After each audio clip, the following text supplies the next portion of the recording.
In the heart of India, during the 19th century, when the world was rushing into the age of industrial progress, a group of Indian scholars and scientists turned their eyes inward, towards the roots of their civilization. They were not merely searching for lost manuscripts, they were searching for the pulse of India's forgotten soul.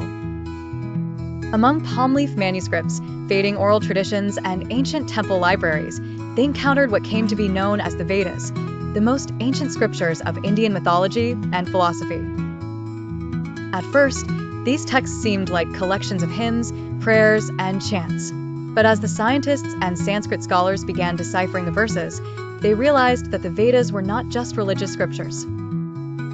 They contained cosmic codes, poetic celebrations of natural forces, and philosophical questions about existence itself.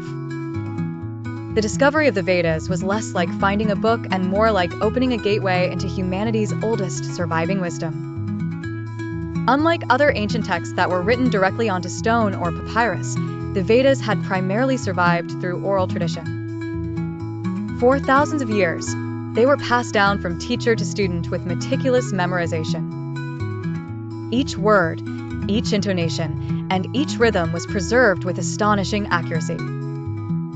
By the time Indian scientists and historians studied them systematically, they were witnessing not just a text, but the living memory of civilization. The discovery ignited curiosity worldwide. Western scholars marveled at the fact that these hymns were older than Homer's Iliad or the Egyptian Book of the Dead. Indian thinkers, however, saw it as the reaffirmation of something deeper, the idea that India's spiritual and intellectual roots stretched back further than anyone had dared to imagine. The Vedas were not just a religious artifact, they were evidence that India had been thinking about science, music, medicine, and the universe thousands of years ago. The scientists who studied them also faced mysteries. Who wrote these texts? Were they composed by one person or many? And how had they survived the tides of time without being lost?